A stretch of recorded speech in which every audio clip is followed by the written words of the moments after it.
taught back-to-back national championships. Well, the conversation for the Bulldogs turns toward that of a three-peat. That's something that hasn't been done in college football since Minnesota did it in 1934, 35, and 36.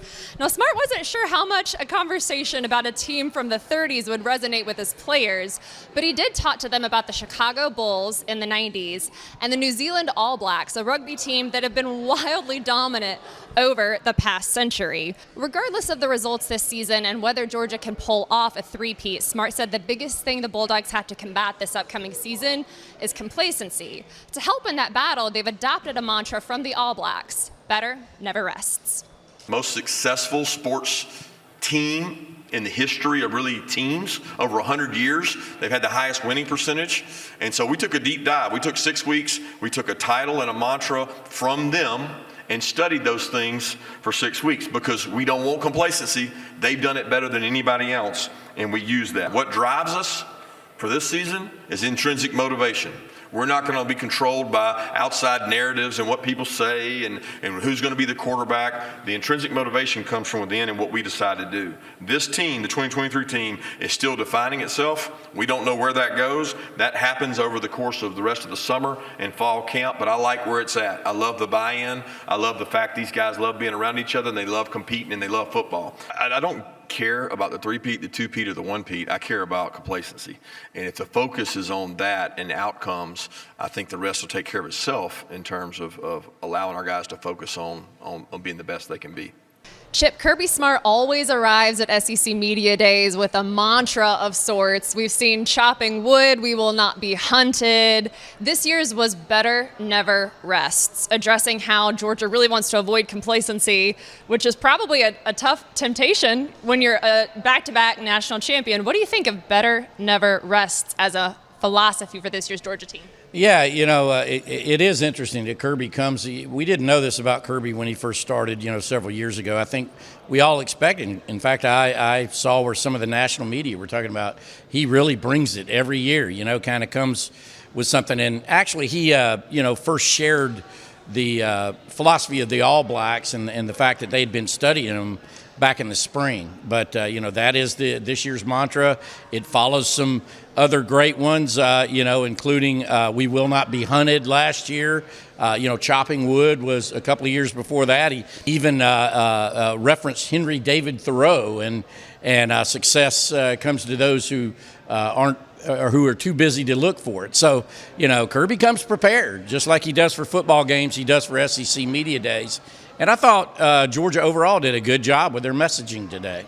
Do you think that is the biggest challenge for this Georgia team this season, at least as far as mentally, is making sure you don't rest on the laurels that you've so established the last couple of years in the sphere of college football?